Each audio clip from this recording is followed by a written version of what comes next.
श्री स्वामी समर्थ. जय जय स्वामी समर्थ. चला तर मंडळी, आज आपण श्रवण करूया श्री अधिक मास महात्म्य कथासार यातील अध्याय 25वा, पंचगौरी व्रतकथा. नारायण म्हणाले, लक्ष्मी, आता या अध्यायात अधिक मासातील एका वेगळ्या आणि आगळ्या व्रताची कथा मी तुला सांगत आहे. या व्रताचे नाव पंचगौरी व्रत. हे व्रत स्वतः पार्वतीने केले होते. ती कथा अशी: एके दिवशी वसिष्ठ मुनींची पत्नी अरुंधती कैलासावर शंकराच्या पार्वतीला सहज भेटायला गेली होती. अधिक मासातील पर्वकाळाचा दिवस होता तो. पार्वती देवी पूजा करीत होती.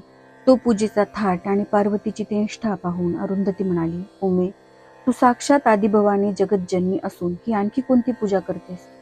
पार्वती म्हणाली, ही पूजा आहे गौरी पंचकाची. हे गौरी पंचक माझ्या आईने आंदण म्हणून मला दिले आहे. या गौरी पंचकाची पूजा मी कुमारी होते तेव्हापासून करीत होते.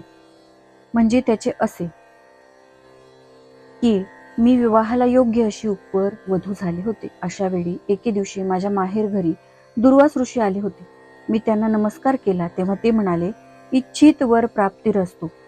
माझ्या आईने त्यांना विचारले, कोणते व्रत पूजा हिने करावे, म्हणजे ज्या योगे हिला उत्तम वर. हिने पंचगौरी व्रत करावे, गौरी पंचकाची पूजा करावी. विशेषतः अधिक मासात पंचपर्वापैकी द्वादशीला हिने पंचगौरी व्रत करावे, म्हणजे ते उत्तम फलदायी होईल. व्रताच्या दिवशी भल्या पहाटे तीर्थस्नान करून पिंपळाच्या झाडाखाली गौरी पंचकाची स्थापना करावी.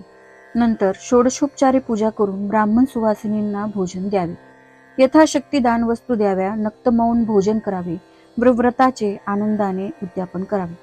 पुढे लवकरच अधिक मास आला. दुर्वास मुनींनी सांगितल्याप्रमाणे मी यथाविधी निष्ठापूर्वक ते पंचगौरी व्रत केले. आणि काय सांगू अरुंधती, उद्यापन आटोपून मी डोळे मिटून प्रार्थना केली, तोच भगवान शंकर साक्षात येऊन माझ्या पुढे उभे राहिले.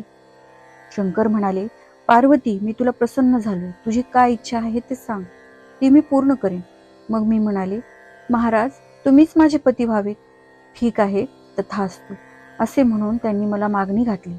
माझ्या मातापित्यांनीही आनंदाने माझा विवाह शंकराशी करून दिला आणि विवाहात आईने मला ही गौरी पंचकाची मूर्ती आनंद दिली.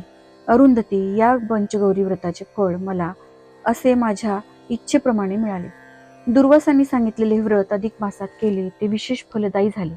तेव्हापासून मी या प्रत्येक अधिक मासात द्वादशीच्या पर्वकाळात हे व्रत नियमाने करीत असते. आता विवाहानंतरही या व्रताच्या पुण्याईमुळेच माझ्या पतीचे माझ्यावर खूप प्रेम आहे. सासर हे माझे माहेर बनले आहे. अधिक मासातील हे पंचगौरी व्रत असे प्रभावी आहे. मग अरुंधती म्हणाली, खरंच गडे पार्वती, हा तुझा पती भोळा शंकर म्हणजे स्मशानी क्रीडा, चिताभस्म धारण करणारा, हाती नरकंकाल, व्याघ्र चर्मधारी असा विचित्र असून भक्तांचे मात्र सतत शिवकल्याण करणारा आहे. त्याला तू वश केलीस. तू सतत त्याच्या निकट असतेस, म्हणजे त्याला तू इतकी प्रिय झालीस. आणि तुलाही हे सासर म्हणजे माहेर झाले आहे. याचे कारण म्हणजे तू केलेले हे गौरी पंचकाचे व्रत. हे मला आज कळले. खरंच हे पंचगौरीचे व्रत प्रत्येक स्त्रीने करावे असे मी म्हणते. नारायण म्हणाले, लक्ष्मी, अरुंधती आणि पार्वती यांचा असा सुखसंवाद झाल्यावर अरुंधती निघून गेली. आता पुढे 26व्या अध्यायात तुला आणखी अशीच एक अधिक मासाची कहाणी सांगतो, तू ती ऐक. तर अशा प्रकारे श्री अधिक मास महात्म्य कथासार यातील अध्याय 25वा इथे समाप्त होतो.